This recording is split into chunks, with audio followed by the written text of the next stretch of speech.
ليه ون بيس؟ ون بيس ممكن يكون العمل الأكثر اختلافا وتميزا عن باقي الأعمال في العالم، ويمكن يكون من أشهر عمل في العالم حاليا. لو سألت حد بيتابع الأنمي ليه ما تتفرجش على ون بيس، لو هو ما تتفرجش عليه يعني هيقول لك لأنه طويل وعايز في وقت فراغ، وأنا ممكن في الوقت اللي أنا أتفرج فيه على ون بيس ممكن أتفرج على 3 4 5 6 7 8 10 أنميات قصيرة من اللي هم 12 حلقة.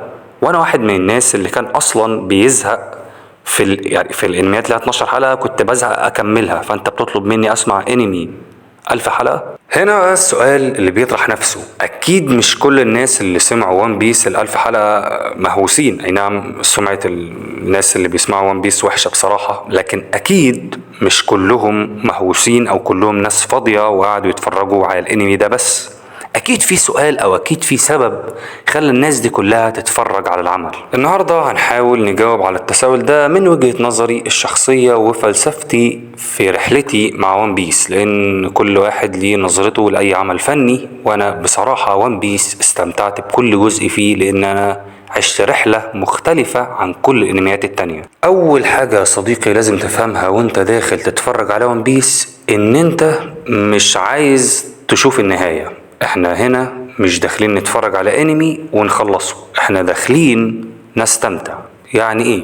يعني اي عمل انت بتتفرج عليه بتبقى داخل عايز تتفرج على العشرة 12 حلقة وال25 حلقة، وعندك هدف ان انت تفهم القصة ككل وتعرف كل الاسرار بتاعتها وتعرف الاهداف وتعرف كل حاجة وتخلص العمل حتى لو ليه موسمين 3. انت فاهم الموضوع ككل.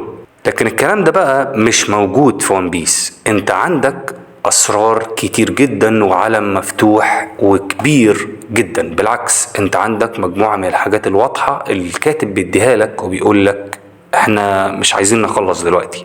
احنا عندنا والله في أول كام حلقة شخصية لوفي اللي هو بيعرفك انه عايز يبقى ملك القراصنة، وان ده هدفه. ملكش دعوة ايه الماضي بتاعه، ملكش دعوة هو جه منين، ملكش دعوة هو اكتسب القوة دي ازاي.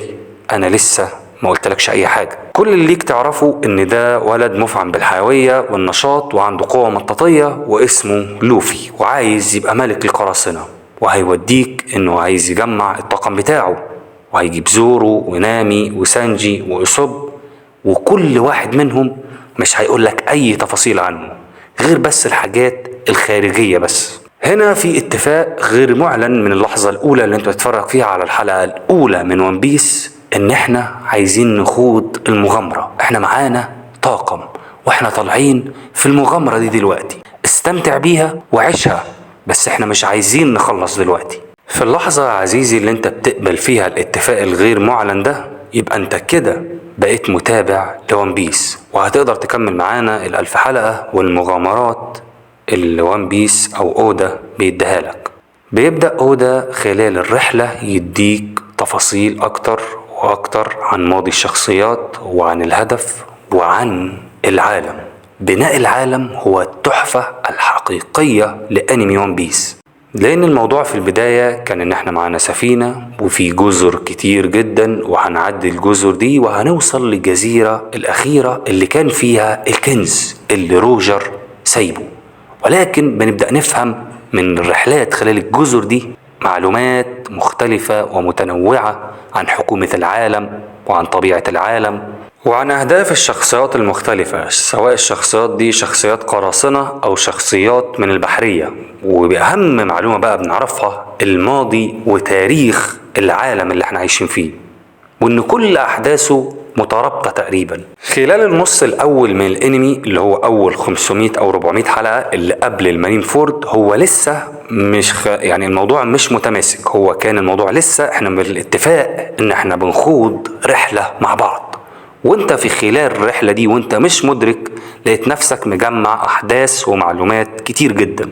وهنا يمكن تكون الحاجة الفلسفية والمضحكة في نفس الوقت، ان انت في خلال النص الاول من احداث الانمي كانت الحاجة اللي مصبراك ان انت تكمل ان اودا بيقول لك والله انت عايز كوميديا هجيب لك كوميديا، عايز اكشن هجيب لك اكشن، عايز فلاش باك هجيب لك فلاش باك. فلاش باك انمي ون بيس حرفيا احسن فلاش باكات في عالم الانمي من وجهة نظري. حرفيا يا جماعة انت ممكن تسمع انميات كتير جدا، 12 حلقة و24 حلقة، وحرفيا فلاش باك حلقتين من ون بيس يغنيك عن شعور انميات كاملة. وده بيوديك لاستنتاج بسيط جدا في النص الاول من العمل، اللي هو ايه بقى؟ انا ليه اتفرج على انمي 12 حلقة وانا اقدر اتفرج على جزيرة من ون بيس؟ هنا احد الافكار اللي حرفيا اودا قدر يطول منها عدد حلقات العمل، لان كل جزيرة من ون بيس، هو ببساطة اللي ما يعرفش، مش عارف ازاي هو ما يعرفش، هم طاقم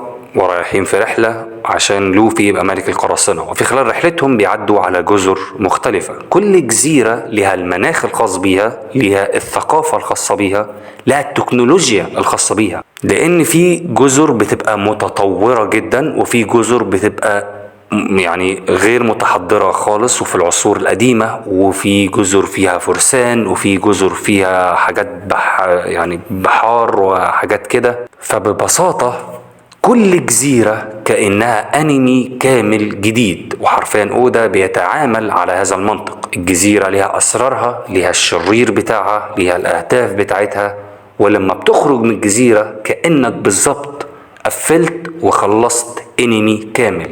فانت لما تيجي تهدى وبعيدا بقى عن عدد الحلقات، تيجي تقول انا ليه اتفرج على انمي 12 حلقة وانا اقدر اتفرج على جزيرة واحدة من انمي ون بيس بعد كده اسكبها؟ في ناس كتير جدا بتعمل المبدأ ده، اللي هو انا مش هتفرج على ون بيس، انا هتفرج على جزيرة واوقف، ولما ازهق منه يعني اشتاق ليه تاني اتفرج على جزيرة تانية واوقف. ودي متعة ليست يعني مش وحشة خالص، وطريقة جميلة جدا في المشاهدة. ولكن رغم ان الاحداث كانت جميله وممتعه واتفاق مسبق ان احنا ماشيين في رحله وبنستمتع بالرحله ومش عايزين نعرف النهايه، بدأنا في النص التاني من ون بيس نمهد لنهايه العمل.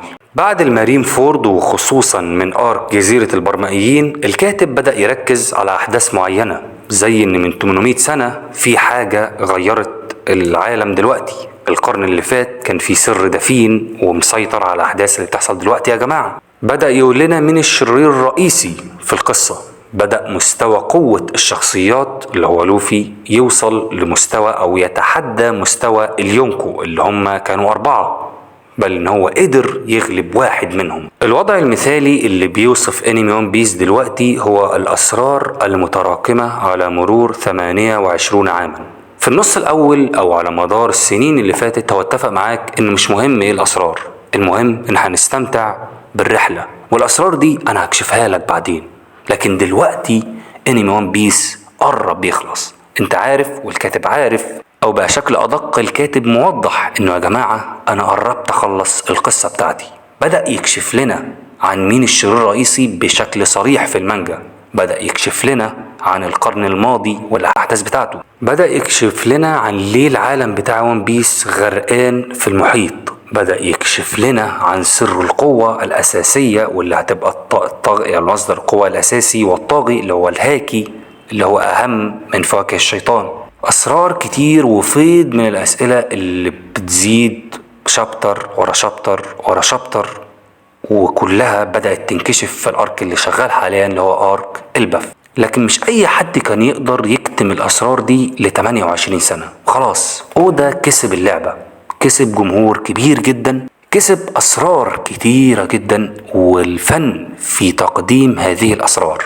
وان بيس حاليا يعتبر منتهي، لكن الفكرة هيتم اختتام العمل ده ازاي.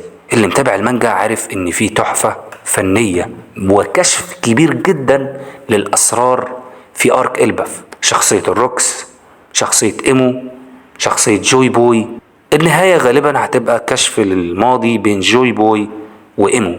اللي هيكون اختلاف في وجهات النظر، الفلسفة بين شخصيتين وطريقة رؤيتهم لشخصية الحاكم. في ناس وشخصيات في ون بيس بتقول أنا فشلت إن أنا أخلي جوي بوي حاكم، لكن غالبا اللي نجح إنه يبقى الحاكم هو إيمو. فيا ترى مين اللي هيبقى الحاكم المرة دي؟ هو غالبا هيبقى لوفي يعني لأن هو البطل. وايه القرارات والاهداف اللي لوفي هيتخذها، اللي هي غالبا من وجهة نظري هتبقى الحرية لكل الشخصيات ان هم احرار انه يتبعوه او لا، وهيختاروا ان هم يتبعوه بارادتهم الحرة. مش عارف قدرت اوصل لك شعوري ولا لا، لكن وان بيس ببساطة هو رحلة، انت مش هتتفرج على الانمي ده وتستمتع بيه الا وانت شايفه كرحلة للمتعة، مش شايف ان انت عايز تخلص الانمي، انت شايفه كرحلة للمتعة والاستمتاع بهذا العمل ببساطة. وانا بتفرج على جزيرة من ون بيس انا اقدر اتفرج على انمي تاني، او ببساطة يعني هما 1000 حلقة صح؟ هل انت بما ان انت شخص بيتابع الانمي هتوقف فرجة انمي؟